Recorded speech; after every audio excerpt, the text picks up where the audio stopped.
मैं आप सबके माध्यम से सबसे पहले आप सबको पत्रकार साथियों को नमस्कार कहना चाहूँगा कि आप लोगों के संबल से, आप लोगों की हिम्मत से मैंने एनजीटी में वाद दायर किया था। राहुल चौधरी एनजीटी के दिल्ली के मेरे वकील थे, उन्होंने इस वाद को दायर किया था और 21 दिसंबर 2022 में जब फैसला हो गया था, जब तक ये ना तो 7 वंडर बना था ना पाथवे का पूरा काम हुआ था, उस वक्त ये फैसला हुआ था कि आप वेटलैंड को छोड़कर कुछ भी कार्य करें लेकिन वेटलैंड पर कोई कार्य ना करें। उसका नोटिस मैंने स्वयं अपने स्तर पर, जब नोटिस आया था एनजीटी का, जो आदेश की कॉपी थी मैंने खुद ने कलेक्टर के यहाँ पे भेजी, स्मार्ट सिटी के यहाँ मैंने खुद ने भेजी और नगर निगम सीईओ के यहाँ भी मैंने अपने माध्यम से उन सबको पहुँचाई। लेकिन उसके बाद भी इनके कानों पर जू नहीं रहेंगी और इन्होंने जिस प्रकार से लगभग 120 करोड़ रुपए का नुकसान हम सबका किया है, क्योंकि जो आदेश थे उसके बाद लोगों ने विभिन्न कोर्टों में जाकर वाद पेश किए, कोई सुप्रीम कोर्ट गया, कोई हाई कोर्ट गया, कोई कहाँ गया, लेकिन ये लोग अपनी बटरिंग वाली बातें कर उस कोर्ट को बहलाने फुसलाने का इन्होंने काम किया। लेकिन न्यायपालिका अटल रही और उन्होंने ये आदेश दिया कि किसी भी हालत पर, जिस स्थिति में पहले था, कृत्रिम जो मिट्टी आपने जमा कर इकट्ठी करके वो 7 वंडर बनाया है वो गलत बनाया है। और इन्होंने अधिकारियों ने कहा बहुत खूबसूरत लग रहा है, आप उसे आकर देखें। लेकिन जब न्यायपालिका की फटकार पड़ी और 17 तारीख को सुधांशु जी पंत को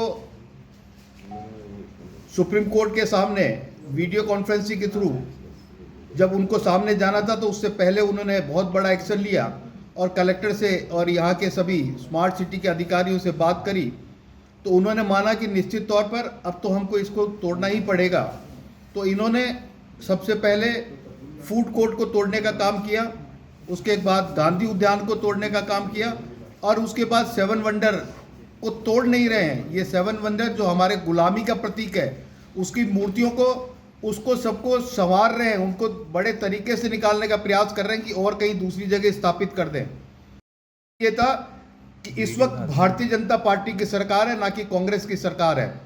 और अगर इस प्रकार का वंडर कुछ बनाने ही थे तो स्वामी विवेकानंद हो, महर्षि दयानंद सरस्वती, अल्लाहबाई हो, इनके झांसी की रानी लक्ष्मीबाई हो, इनकी अगर मूर्तियां लगाई जाती तो मैं समझता हूं कि हमारे हित में होता। और इन लोगों को, जिनकी जो 7 वंडर है, जो हमें हमारी गुलामी का याद दिलाते हैं, इनसे कहीं दूर हम चले जाते हैं। जो अनासागर जिस रूप में था, जिस तरह से था, उस रूप को बिगाड़ने का काम इन्होंने किया। इस अनासागर में पहले जब पानी आता था तो पहाड़ों से पानी आता था, ना कि सीवरेज का पानी आता था। और पहाड़ों का पानी एक शुद्ध जल होता था जिसको पीने के लिए भी काम लिया जा सकता था। लेकिन आज वो पानी सीवरेज का पानी होकर और एक जहरीला पानी बन गया है, जिससे दुर्दशा इस झील की हो रही है।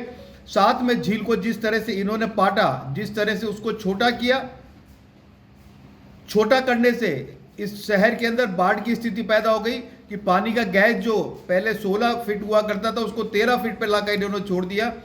और वो 13 फीट जब पानी भरता है तो निश्चित तौर पर ढलान से पानी वापस, आपने देखा होगा कि हमारे एक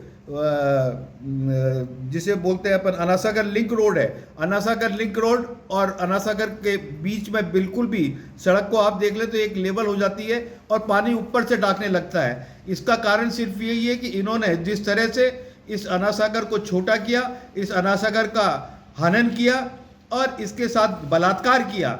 मैं कहना चाहूँगा कि जिन अधिकारियों ने इस पर चांदी कूटी है, उन अधिकारियों पे कार्रवाई होनी चाहिए और उन अधिकारियों से पैसे वसूल करने चाहिए। और अब जनता को मैं कहना चाहूँगा, अभी तक जनता सड़कों पे नहीं उतरी, लेकिन अब सड़क पे उतरना चाहिए, क्योंकि ये पैसा हमारा खुद का जो टैक्स का पैसा, उस पैसे से ये 120 करोड़ रुपए का सत्यानाश होगा। आज़ाद पार्क में जिस प्रकार से कॉम्प्लेक्स बना दिए गए, एक मकान बनाने के लिए आदमी जब जाता है तो उसे नक्शा पास कराना पड़ता है, टाउन प्लानर के पास जाना पड़ता है कॉमर्शियल नक्शा पास कराने के लिए। और आज़ाद पार्क में कॉमर्शियल दुकानें बना दी जिनका नक्शा पास नहीं हुआ, कॉमर्शियल कॉम्प्लेक्स बना दिए, मतलब कि स्पोर्ट्स के कॉम्प्लेक्स बना दिए गए। जो आज़ाद पार्क नाम हुआ करता था उस पार्क को इन्होंने बिल्कुल ख़त्म कर दिया। उसी प्रकार से मल्टी स्टोरी बिल्डिंग्स बनाकर इन्होंने हॉस्पिटल का निर्माण किया। क्या इनका किसी का नक्शा इन्होंने स्वीकृत करवाया? क्या इनका किसी का नक्शा पास कराया? किसी का नक्शा पास नहीं हुआ और इन्होंने स्वतः ही इसको बना लिया। इसलिए मैं आपके माध्यम से कहना चाहूँगा, जो गलतियाँ इन्होंने करी है, इन गलतियों की सज़ा इन अधिकारियों को जरूर मिलनी चाहिए, यही मैं कहना चाहता हूँ।